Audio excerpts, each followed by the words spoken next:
healthy? Because the answer to this question will actually determine your future, literally. The thing about how we behave when nobody is watching is that is our most honest self.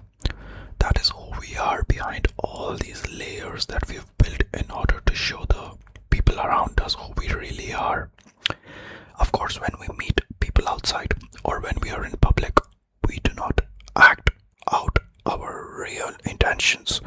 We are not our honest self completely because, let's be honest, most of the time people are just going to take advantage of us, or they are going to judge us, or they're going to call us crazy, right? So, who we really are when we are alone by ourselves quite literally determines who we actually are. And before you think there's something wrong with you for being different around other people, I want you to know the fact that we are social beings. We are wired to act differently around other people, and it's a very natural part of being human, guys. So please don't judge yourself for that. And here is something even more crazy than that. We tend to act differently around different groups of people. We might act a certain way with our family, and we might act a certain way with our friends, which I am sure you can relate to. We might act a certain way with our schoolmates, with our university friends, or with our colleagues. It might be completely different. We might act completely different to a stranger in public. Certain times, a lot of people act nicer to strangers than they are to their own peers. That has a very scientific and logical explanation behind it, but maybe that's for another video. So do not judge yourself for acting differently around different people. It's very normal.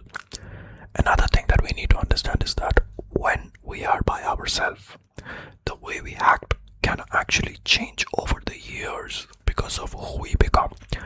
Of course, as life goes by, we learn new things, we gain new experiences, we better ourselves in 100 different ways. And this, of course, influences how we behave and how we do our things when we are by ourselves. So, to know that it's not always going to be same can also do wonders in how we try to be in the future when we are by ourselves. And there's a very famous quote which I love, which is, you are going to have hundreds of private victories before you actually have your first public victory. And that quote really motivates me. I'm not really sure who has said it, but I've heard it from this online influencer / entrepreneur called Iman Katsi. So he's the one who said it in one of his videos, and it's stuck with me since then. Private victories before public ones. Anyways, guys, have you had cats as pets, or have you seen cats around the streets? Sometimes they stare into the distance for no reason, right? Have you ever wondered why? If you're curious to find that out, click on this video.